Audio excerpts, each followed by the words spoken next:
Hello, everyone, and welcome to Jack's Math Notebook. Today, I'm going to introduce you to the three types of systems of two equations.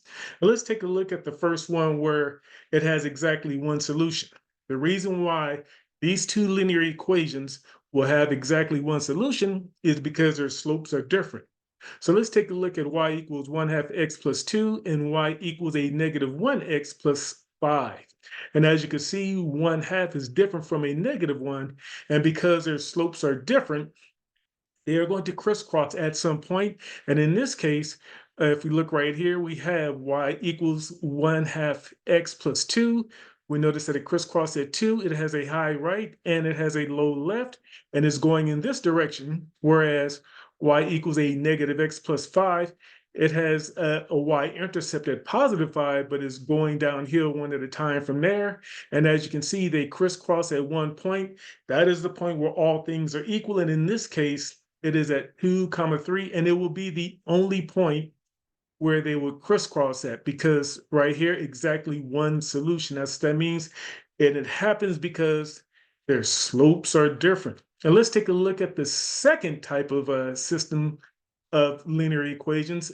I should say systems of two linear equations in which the two lines are actually the same line because they have the same slope and the same y-intercept.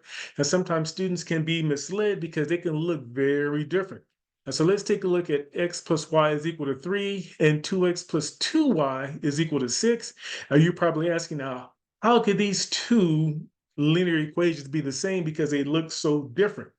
Well, here's how. If we take this one right here, 2x plus 2y equals 6, and divide it by 2, is going to look precisely like the first linear equation. And so now we have x plus y is equal to 3 when we divide, because 2 divided by 2 would just give me 1x or x. 2 divided by 2 would give me 1y or just y. And 6 divided by 2 would give me 3. And now we have an identical look among, or I should say, between the two linear equations. And when you put it in y equals mx plus b form, it is going to be y is equal to a negative x plus 3.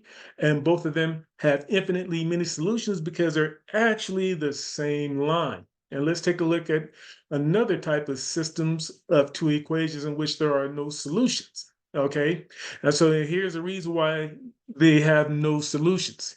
It is precisely because they have the same slope, 1 half in this case and 1 half in this case, but their y-intercepts are different. They have different y-intercepts, and you can see right here, one has a y-intercept at 1, while the other has a y-intercept at negative 2. And because their slopes are the same, they're going to form a parallel pair that will never touch. All right. And so, in a nutshell, those are the three types of systems of two equations. You have received a lot of information, and this would be a good time to pause the video to take a look at those three types, or you may replay this video as many times you need to gain a deeper understanding of this concept. But in the meantime, please comment, share, like, and I repeat, like, and then subscribe to Jack's Math Notebook for more content. Thank you and goodbye.